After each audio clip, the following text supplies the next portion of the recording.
Alright, hello everybody, welcome to a new video. In this video, I'm not gonna, cause mostly, okay, first of all, sorry, excuse me if my microphone sounds bad. My old mic currently is unusable. It works, but it's just I can't use it for the time being. But anyways, back to my point. For this video, I'm not gonna I didn't write anything because usually I like to have a little script to read off of. But for this video, I kind of just want to read it off, or not read it off, or just everything's gonna come out of my brain. You know what I mean? This is all just thought, right? So, this is gonna be kind of a sensitive topic for me. So please, try to be respectful. I don't fucking know. I mean, y'all don't have to be respectful. It's whatever's, but this is something that I kind of been wanting to talk about. I actually did make a different version of this video that I'm never gonna release. Not because it's bad or anything. It's just I don't know. I just didn't like the way it came out. But hopefully you guys like this version instead. But anyways, before I actually get into what I want to talk about, I kind of want to start from the beginning. So the beginning that I'm talking about is as a kid, right? I'm talking elementary to middle school and even high school. I've always had people say oh, I look depressed, I look sad, I look emo, as they say. And I remember in elementary, I remember thinking that I personally didn't think I looked sad, or I didn't feel sad or emo or depressed. And I never understood what it meant to look that way or sound that way or feel that way, because I'm a kid, right? Obviously, I didn't see things very sad, I guess. But as I got older, I kind of understood why people said that, right? Because I guess a lot of times I was very silent, very, I guess I always had my head to the ground.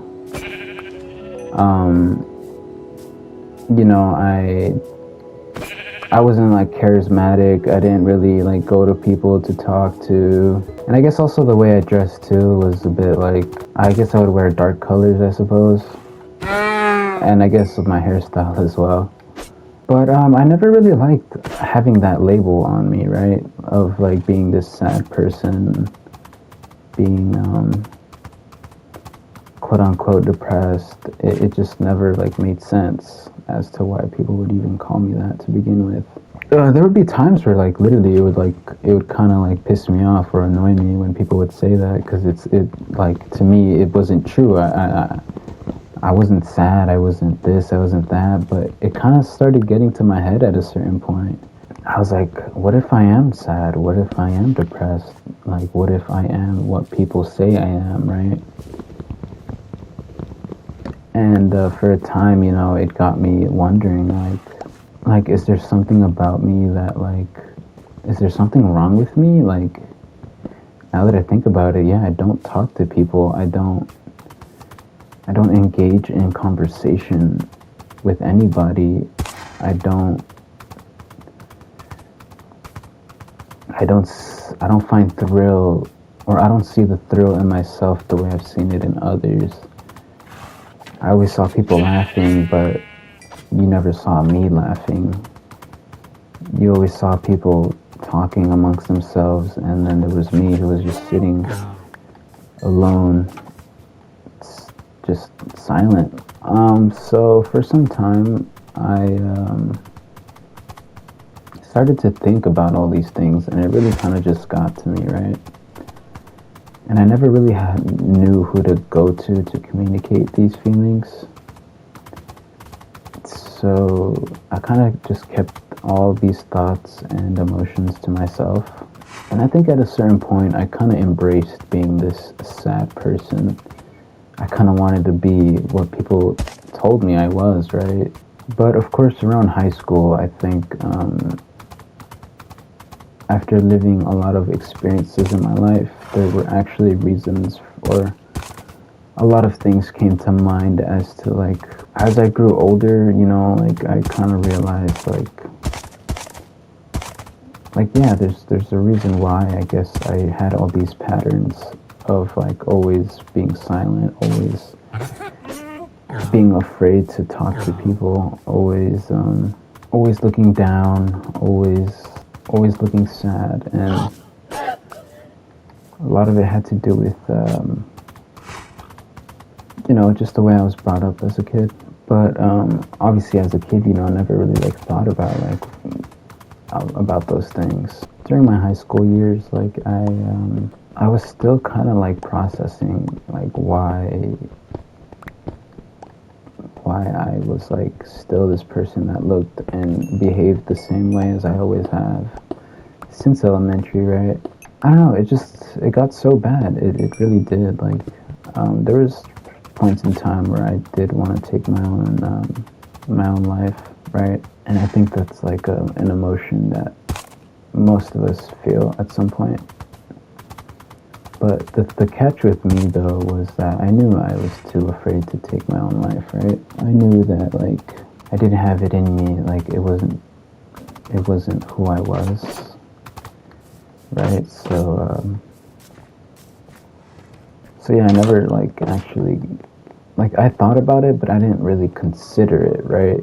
And yeah, just for a long time, I became like my whole life kind of revolved around like me wanting to end my own life. But I knew like it wasn't something I was gonna do. But because that thought was constantly on my mind, it led me to be like sad for like years, right? And it was never a good look around anybody.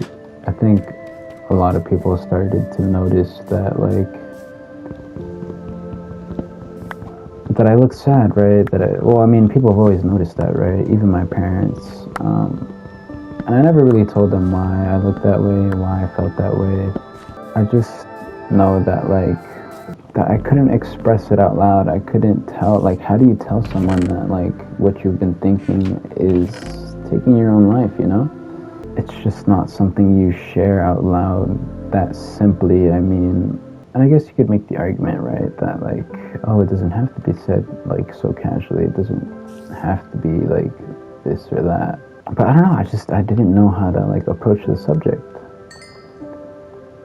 It was just so scary for me, right? And I think that's natural. So yeah, I held it in. I never really told anybody.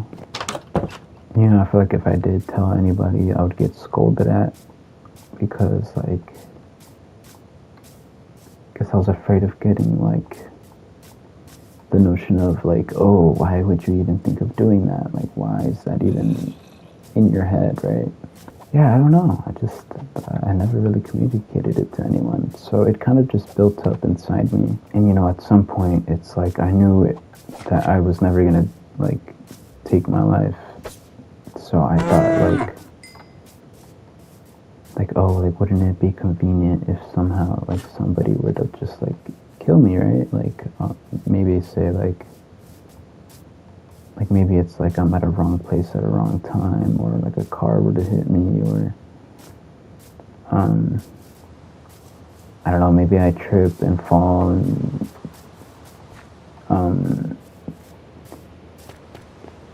and get hit like severely or whatever. And yeah, there's just so many like things that like I thought of that maybe maybe that's how it'll happen or how it'll work out. And I think like my lack of communicating this thought was kind of just the reason why like I've always been the way I am, I suppose.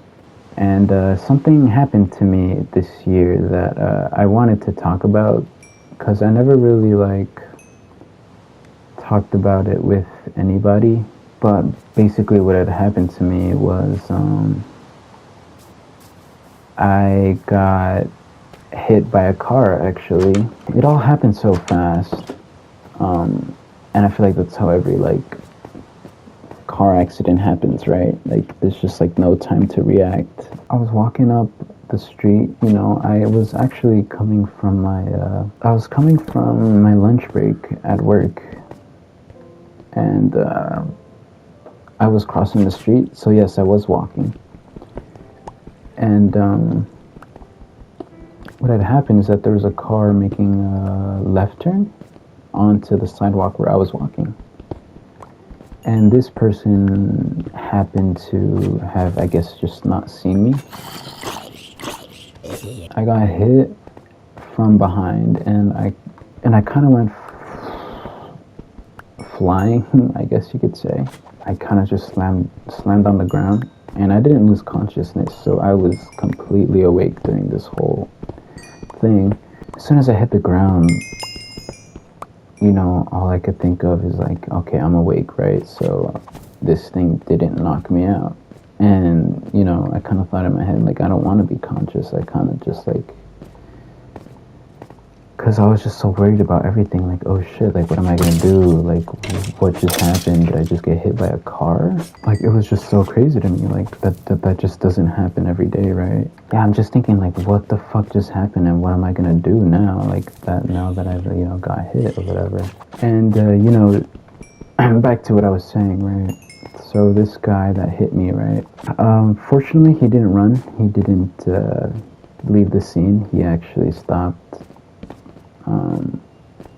But that does not mean this guy cared about me at all, right? And it was an old guy, maybe like in his 50s. I'll tell you what, this guy was not happy. I was laying down on the ground, right? Still conscious, of course. And I hear this guy saying that, it wasn't his fault. And I'm just thinking, what? Like, what do you mean I had the right of way? And he was out here saying that apparently I popped out of nowhere, right? And I'm just thinking like this guy is not real. Like, are we seriously saying that it's my fault when I had the right of way? I thought it was just so crazy to me that this guy thinks he's in the right after doing what he did. Like, I was still like a 19-year-old kid, and I was scared. I was like scared out of my mind. Like, I just got hit by a fucking car.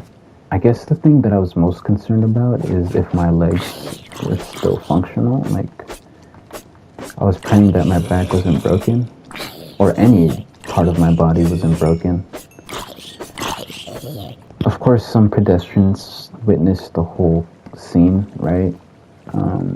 And they called 911 and got ambulance on the scene and everything.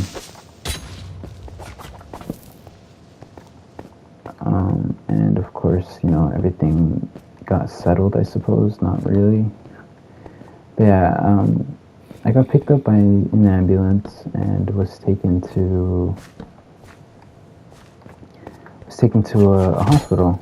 As I'm at this hospital, I'm just thinking, like, why am I still alive? Why did this happen to me? Why, like, just so many whys, right? Like, why am I the one that's going through this today, right? Like, this wasn't on my agenda, and I don't think it's ever going to be on anyone's agenda, right? Like, who just expects to get hit by a car? like that it just doesn't happen every day. It kind of just brought me back to like all those thoughts I've had of like wanting to die. And you know, one of the ways that I could have was by getting hit by a car, right? So yeah, I thought that was like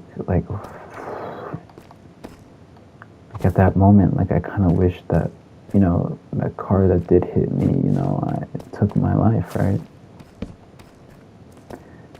So in a way, I was kind of upset that, you know, that my eyes were still open, I suppose you could say. But also, I also had a conflicting thought as well, because my mother was there during that whole scene. And, you know, I wouldn't want my mother to see my corpse just lying there, right? Just motionless and dead, right? Because that would have sucked for any mother to have seen, right? And that's where like everything kind of started to come together when it came to wanting to live again, or wanting to feel like I want to be alive. Also, like when I also got hit by that car, things that were going through my mind were things like, dude, I'm so young, and if I were to die right here, there were so many things I didn't get to accomplish in life. Like I wouldn't have gotten that dream job I would have always have wanted. I didn't get to like find my partner for life. I didn't get to, you know, meet like amazing people in my life.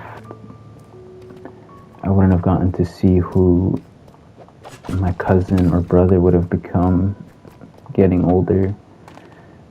I wouldn't have seen what accomplishments I would have made and the people around me would have made as well. There's just so many things that I wouldn't see and wouldn't do, and I was just like, I'm so young. I'm 19. I have so much life left in me, and like if my life would have ended right then and there, like wow, like that just would have been so tragic. Like I wanted more for myself, more life, more accomplishments, more adventure, more like things I would have learned, things I would have experienced. Yeah, so in a way, like I realized like I do want to live. I do want like so much more left in my life. Like I don't want this to be the end. It also, yeah, it taught me to appreciate a lot of things in life and to be grateful for a lot of things as well. Obviously, when I walk on the crossroad right now, like I'm genuinely like I have PTSD, dude. Like that shit's fucking real. Obviously, I don't feel safe on the roads like how I used to. I don't really feel comfortable at all doing anything for that matter. But yeah, it got me out of like my comfort zone.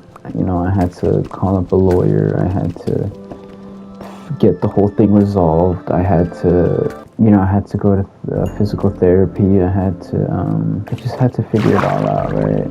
But yeah, I think that's all I wanted to cover for today, right? Yeah, I thought about making this video for a couple of days now, and I never really got around to doing it, mainly because, like I said, this is a sensitive topic. If you ever do think of taking your life, like, please just think about it genuinely. It's not worth it. No matter how much you've lost, right? No matter how much you feel like you don't have, you'll find purpose. Even if it feels like there is no purpose right now, you'll find it eventually, you know. And I know like life can be scary and very lonely at times, but just let life flow through and like life will take course. Life will change. It's not always going to be the same, right? Of course, I want all of y'all to take care, right? Like, I may not know all of you guys, right? But I do want you guys to take care of yourselves, you know? Every human matters. Even if you feel like you don't matter, you do. And you always will matter. There will never be a point in time where you don't. keep fighting, you know, keep fighting life, keep fighting for yourself, for your family, for whatever it is in life. And even if it's nothing, you know, like, even if you don't feel like you're fighting for anything, you're always going to be fighting for yourself, right? Life's too short for us not to fight for something. There's amazing things in this world that we all need to experience, all need to feel, all need to have in our lives. So just go out there and catch them all, as they say. It's a Pokemon reference. Hopefully y'all caught on to that. Hope you guys enjoyed today's video, and I'll see you on the next.